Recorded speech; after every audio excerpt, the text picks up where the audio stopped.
कांग्रेस की केंद्र सरकार को घेरने की तैयारी। आज से speak up India online campaign शुरू करेगी कांग्रेस। 11 बजे से 2 बजे तक चलेगा ये कैंपेन। 50 लाख से ज्यादा कार्यकर्ता इस कैंपेन में हिस्सा लेंगे। इस वक्त की बड़ी खबर आपको बता रहे हैं, कांग्रेस की केंद्र सरकार को घेरने की तैयारी है।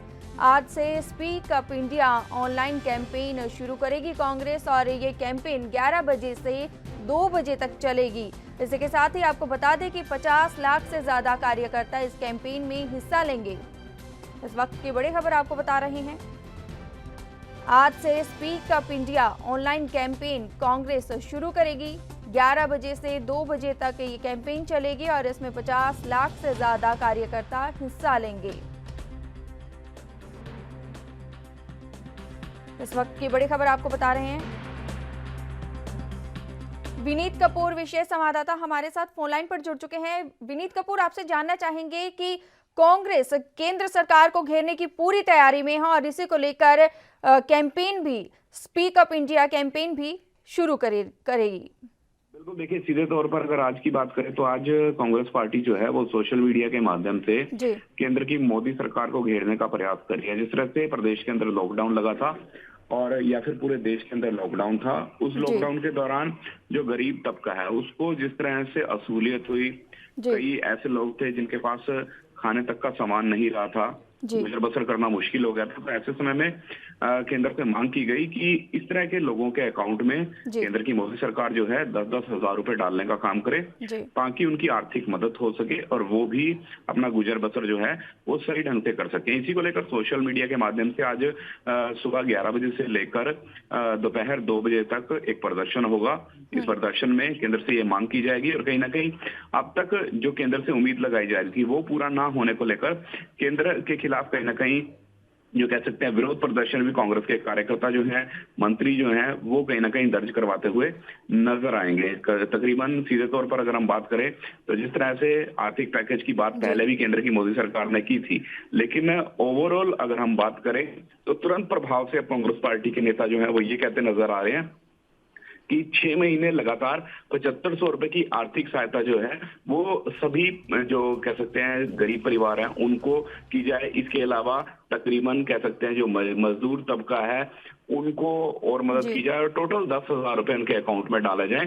साथ साथ जो घर वापसी जाने वाले प्रवासी लोग हैं उनको मुफ्त रेल सुविधा, बस सुविधा जो है वो दी जाए। इसके अलावा छोटे रेडी और ठेला लगाने वाले जो दुकानदार हैं उनकी क्योंकि सारी जमा पूंजी खत्म हो चुकी है, उनको जो कह सकते हैं कि ऋण पैकेज घोषित किया गया है वो काफी नहीं है, बल्कि उनको और ज्यादा माली हालत जो है सुधारने की जरूरत है। इसके लिए और ज्यादा फंड उनको मुहैया करवाने की जरूरत है और आर्थिक मदद करने की जरूरत है। तो इस तरह की बहुत सी मांगे हैं जिनको लेकर आज सोशल मीडिया पर यह प्रदर्शन जो है वो होता हुआ नजर आएगा। जी विनीत कपूर, आपसे जानना चाहेंगे, जिस तरीके से बार बार कांग्रेस केंद्र सरकार पर हमलावर है, ऐसे में क्या और नए पहलू निकल के आ सकते हैं? जिस तरीके से कांग्रेस की बात करें तो एक मजबूत विपक्ष के तौर पर सामने निकल के आ रही है।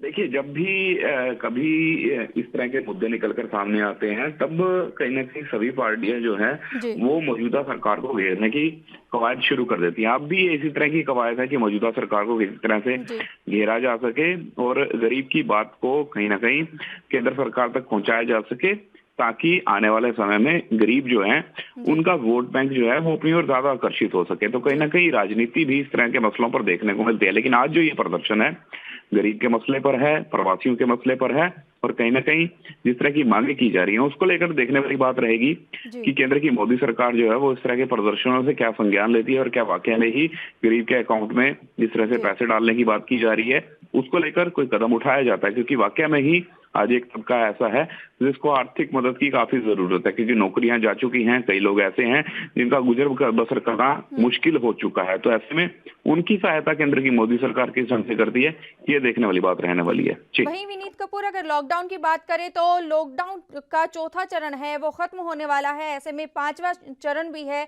हो सकता है कि 5वां चरण भी शुरू किया जाए, लेकिन ऐसे में जब कांग्रेस नेता राहुल गांधी का बयान आया था और मोदी सरकार को घेरा गया था और कहा गया था कि जो लॉकडाउन लगाए गए हैं वो पूरी तरीके से फेल हुए हैं।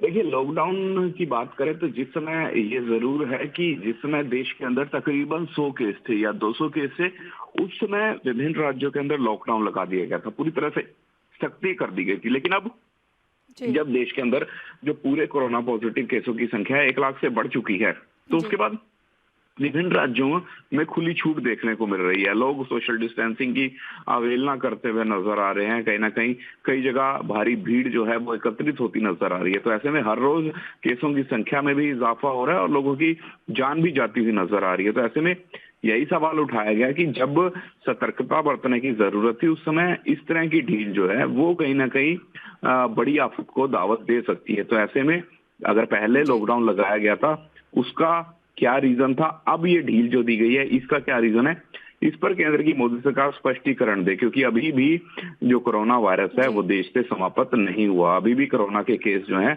वो लगातार बढ़ते नजर आ रहे हैं, ना ही इसकी वैक्सीन तैयार हुई है। तो ऐसे में इतनी छूट देना क्या वाजिब है, इसी को लेकर सवाल जो है वो उठाए गए हैं। और साथ साथ ये भी कहा गया कि छूट देना कहीं ना कहीं थोड़ा बहुत लाजमी भी था, क्योंकि लोगों को काफी दिक्कतों का सामना करना पड़ रहा था। लेकिन इस लेवल पर सोशल डिस्टेंसिंग की अवहेलना होगी, ये एक बड़ा सवाल खड़ता है केंद्र की सभी योजनाओं के ऊपर। जी Vineet Kapoor, speak up India के नाम से ये शुरुआत की गई है इस कैंपेन की और 50 लाख से ज्यादा इसमें कार्यकर्ता हिस्सा लेंगे, तो इसको एक किस तरीके से देखा जा सकता है? देखिए, सीधे तौर पर अगर हम बात करें तो आज ये सोशल जो कह सकते हैं नेटवर्किंग साइट है उनका सहारा लिया जा रहा है प्रदर्शन को लेकर। और कहीं ना कहीं ये इसलिए किया गया है कि जो सोशल डिस्टेंसिंग है उसकी अवहेलना होती हुई नजर ना आए। जो कांग्रेस के कार्यकर्ता हैं वो सड़कों पर ज्यादा उतरकर विरोध प्रदर्शन करते नजर ना आए, बल्कि सोशल मीडिया के माध्यम से ही ये प्रदर्शन जो है वो होता हुआ नजर आ रहा है। और इसमें कांग्रेस के सभी कार्यकर्ता, कांग्रेस के सभी विधायकगण, सांसदगण एवं पदाधिकारी जो हैं वो प्रदर्शन करते हुए नजर आएंगे और अपनी मांगों को उठाते हुए नजर आएंगे। तो ऐसे में यही देखने वाली बात रहेगी कि किस तरह का ये जो कह सकते हैं आज ये प्रदर्शन, अनोखा प्रदर्शन है, ये केंद्र की मोदी सरकार पर प्रभाव डालता है। और जो ये कार्यक्रम है इसमें सीधे तौर पर किस तरह की मांगों को उठाया जाता है और उनका जो देश की आम जनता है वो किस ढंग से कहीं ना कहीं समर्थन करती है, ये भी एक बड़ी बात रहेगी। जी विनीत कपूर, बहुत बहुत धन्यवाद हमारे साथ जुड़ने के लिए और ये तमाम जानकारी देने के लिए। इस वक्त की बड़ी खबर आपको बता रहे हैं, 50 लाख से ज्यादा कार्यकर्ता हिस्सा लेंगे कांग्रेस की कैंपेन में। कांग्रेस की केंद्र सरकार को घेरने की पूरी तैयारी है। जिस तरीके से कोरोना वायरस की महामारी चली हुई है उसको लेकर लगातार विपक्ष जो है वो केंद्र सरकार पर हमलावर है। ऐसे में कांग्रेस की 11 से 2 बजे तक ये कैंपेन रहेगी, जिसमें 50 लाख से ज्यादा कार्यकर्ता हिस्सा लेंगे। केंद्र सरकार को कुल मिलाकर पूरी तरीके से घेरने की कोशिश की जा रही है और जो कैंपेन है वो ऑनलाइन होगी। और इसका आपको बता दें कि 11 से 2 बजे तक स्पीक अप इंडिया के नाम से कैंपेन शुरुआत करेगी कांग्रेस इसकी। जिस तरीके से बार बार लॉकडाउन को लेकर या फिर प्रवासी मजदूरों को लेकर कांग्रेस लगातार केंद्र सरकार पर हमलावर रही है, उसको लेकर एक 11 से 2 बजे तक ये कैंपेन की जाएगी। उसमें कई मुद्दे होंगे मजदूरों को लेकर, मजदूरों में के खातों में जो राशि डालने की बात की गई थी उनको लेकर, और इसी के साथ ही लॉकडाउन को लेकर भी बात की जाएगी। वहीं इसके अलावा अगर मुद्दों की बात करें तो लगातार प्रवासी मजदूरों का जो पलायन है वो थमने का नाम नहीं ले रहा है। ऐसे में ये मुद्दे भी सामने निकल के आ पाएंगे।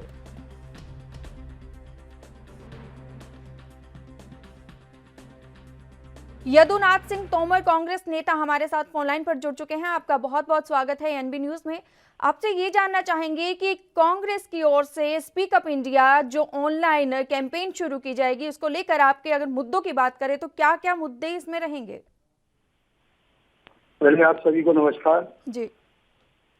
मुद्दा यह है कि आज जो कोरोना वायरस कोविड-19 जो बीमारी है, महामारी है, उसमें जो प्रवासी मजदूर, श्रमिक, किसान सभी लोग प्रभावित हुए। बाहर से जो मजदूर आया, हमारी एक ऐसी व्यवस्था नहीं थी कि हम उनको कोई ऐसा पेचअप दे पाते कि जिससे लोगों का उनका भला हो पाता। हमारी सरकार कहीं ना कहीं इसमें विवश नजर आई हमको कि उन्होंने आम जन का ध्यान नहीं रखा। जो हिंदुस्तान का सबसे ज्यादा कर्मठ वर्ग है, सबसे ज्यादा मेहनती वर्ग है, जो सबसे ज्यादा संवेदनशील और मानवतावादी वर्ग होता है, उस वर्ग को हमने दरकिनार कर दिया। उनके साथ हमने कोई ऐसी मानवता नहीं दिखाई कि हम उनको जाने की व्यवस्था करते, उनके रहने खाने की व्यवस्था करते, और हम एक दूसरे पर आरोप लगाने लगे। केंद्र सरकार आरोप लगाने लगी, राज्य सरकारें नहीं कर रही। राज्य सरकारों से ज्यादा जिम्मेवारी केंद्र में बैठने वाली सरकार की होती है। यदुनाथ जी, आपसे ये जानना चाहेंगे कि केंद्र सरकार को जिस तरीके से घेराव किया जा रहा है, बार बार मजदूरों को लेकर या फिर मजदूरों की राशि, जो धनराशि डालने की बात की जा रही थी खातों में, या फिर उसके अलावा अगर लॉकडाउन की बात करें तो राहुल गांधी की ओर से भी ये बयान आया था कि लॉकडाउन पूरी तरीके से फेल हुआ है। तो ऐसे में इस कैंपेन में क्या अन्य मुद्दे रहेंगे? आपको नहीं लगता लॉकडाउन चल रहा है? सर देखिए, वो तो हम नहीं, कोई भी समझदार व्यक्ति होगा वो जान रहा है जी कि आपने एक साथ घोषणा की कि पहले थाली लोटा बजा दिया जी, फिर आपने एक भाषण दिया कि हम लॉकडाउन कर रहे हैं, एक साथ रात को 12 बजे घोषणा कर दी। आज जो लॉकडाउन खोला आपने, उसी समय भी 2 दिन में आप प्रवासी मजदूरों को, जो लोग जहाँ थे, उनकी व्यवस्था करा सकते थे। कहते कि आप लोगों को भटकने की जरूरत नहीं है, केंद्र सरकार सारी व्यवस्थाएं कर दे रही है, या जिसको घर जाना है 2 दिन में अपने अपने घर पहुंच जाओ, सारी व्यवस्था हो रही थी आपको। यदुनाथ जी, लेकिन बात तो ये है ना कि जिस तरीके से अगर लॉकडाउन की बात करें तो हर कोई यही कह रहा है कि अगर लॉकडाउन नहीं लगाया जाता तो जो मामले हैं वो और ज्यादा बढ़ सकते थे। तो लॉकडाउन लगाना तो फिर उसी में लगा देते भाई। लॉकडाउन लगाना तो जब आपको, जब जनवरी में केस आ गया था, 12 फरवरी को राहुल जी बता रहे हैं, आपको कह रहे हैं, आप उसी समय लगा देते जब आप ट्रम्प खेल रहे थे कि ट्रम्प आएंगे, अहमदाबाद में डांस कराएंगे, हम ट्रम्प खाएंगे, जब मोदी जी कर रहे थे, हम नहीं कर रहे थे। यदुनाथ जी, दूसरी बात अगर प्रवासी मजदूरों की करें तो प्रवासी मजदूरों के लिए लगातार ट्रेन जो है वो ट्रेन की व्यवस्था की जा रही है, उनके लिए रहने खाने की व्यवस्था की जा रही है। वहीं दूसरी ओर अगर बसों की बात करें तो बसों की भी व्यवस्था की जा रही है, लगातार उनको भेजने का काम जारी है। देखिए मैम, आप भी जानते हैं, जो लोग सुन रहे हैं वो भी जानते हैं, ट्रेन चलाने का काम केंद्र सरकार का जी, केंद्र सरकार के अंतर्गत रेल मंत्रालय आता है। बसें चलाने का काम भी राज्य सरकारों का होता है। जब बसें पहुंचती हैं तो आप उनकी फिटनेस वो मानते हो। एक तरफ आपका केंद्रीय मंत्री गडकरी जी कह रहा है, नितिन गडकरी, कि 30 जून तक किसी फिटनेस की जरूरत नहीं, किसी कागज की जरूरत नहीं, किसी बीमा की जरूरत नहीं, लोगों को पहुंचाने का काम होगा। दूसरी तरफ आप आदेश नहीं मान रहे, इसमें आप कह रहे हो राजनीति हो रही है। राजनीति कैसे हो रही? राजनीति आप कर रहे हैं। कल आपके रविशंकर प्रसाद जी कह रहे थे कि हम 142 करोड़ लोगों से ज्यादा बच गए। आप चीन से सीखो, आप पाकिस्तान से सीखो, आपसे बहुत कमजोर देश था, उसको वो साला वो अपनी सत्ता को बचा के सब अपने काम कर रहे हैं। लेकिन अगर कांग्रेस शासित राज्यों की बात करें तो वहां पर कितने काम किए जा रहे हैं? हम अपने देश के प्रति जिम्मेवार बने, हम देश के नागरिकों के प्रति जिम्मेवार बने। यदुनाथ जी, आपसे जानना चाहेंगे कि अगर कांग्रेस शासित राज्यों की बात करें तो वहां पर कितने काम किए जा रहे हैं, क्योंकि कोरोना वायरस के मामले तो वहां भी बढ़ रहे हैं। सबसे ज्यादा रोगों को कंट्रोल करने वाला राज्य कौन सा? पंजाब जी। हिंदुस्तान में दूसरी आबादी का राज्य कौन सा है? आपको वो भी जानकारी होगा। तीसरी आबादी का राजस्थान है, वहाँ कोरोना कंट्रोल में है कि नहीं? आप महाराष्ट्र का जो उदाहरण लेते हैं, महाराष्ट्र में कोरोना जो बढ़ा, उसका कारण क्या है? संक्रमण, अपनी बस्तियां जिनमें जो फैल गया, वहाँ तेजी से फैल रहा है। आप वही काम आज कर रहे हैं। जब प्रवासी मजदूर सारे जब गाँव में पहुंच जाएंगे, घर घर पहुंच जाएंगे, कितने लोगों को क्वारंटाइन हो रहा है? आज अखबारों में छप रहा है बीजेपी के लोगों का जो काम जिला के पीपी किट में घोटाला कर रहे हैं, पंजाब की बात कर रहे हैं। पंजाब के अलावा अगर राजस्थान की बात करें तो राजस्थान में भी तो आए दिन नए आंकड़े बढ़ते जा रहे हैं कोरोना वायरस के। बढ़ रहे हैं, उसको कंट्रोल भी किया जा रहा है। आप वहाँ का भी प्रतिशत उठा के देख लीजिए, आप गुजरात का प्रतिशत उठा के देखिए, मृत्यु की दर सबसे ज्यादा है। भाई क्या है कि कई चीजें ऐसी होती है मैम, हमको क्या दूसरों को कहने में, जब हम किसी की और महाराष्ट्र की बात करें तो महाराष्ट्र में तो आंकड़े थमने का नाम ही नहीं ले रहे हैं। महाराष्ट्र में आंकड़े थमने का नाम नहीं ले रहे, लेकिन राज्य के साथ केंद्र सरकार की भी जिम्मेवारी है, राज्य के अकेले की जिम्मेवारी नहीं है। लेकिन सर राज्य कहीं ना कहीं रोकथाम जो लॉकडाउन है वहां पर बार बार विफल हो रहा है, वो लॉकडाउन क्यों विफल हो रहा है वहां? मैडम मेरा नेता क्या कह रहा है? राहुल गांधी कह रहा है राजनीति बाद में हो जाएगी, राजनीति बाद में हो जाएगी, पहले देश की सेवा हो जाए, जनता की सेवा हो जाए, मजदूरों का बचाव हो जाए, इनको नगद पैसा देने में क्या बुराई है? लेकिन मजदूरों की बात करें तो महाराष्ट्र में लगातार मजदूरों का पलायन भी जारी है। पलायन कौन रोकेगा जब उनको काम नहीं? दिक्कतें होंगी यदुनाथ जी, दिक्कतें होंगी तभी वो पलायन कर रहे होंगे। चैनल वाला पेमेंट नहीं करे, खाने को आपके घर में 15 दिन खाना नहीं हो तो आप भी घर चली जाएंगी। यदुनाथ जी बहुत बहुत धन्यवाद हमारे साथ जुड़ने के लिए और ये तमाम जानकारी देने के लिए।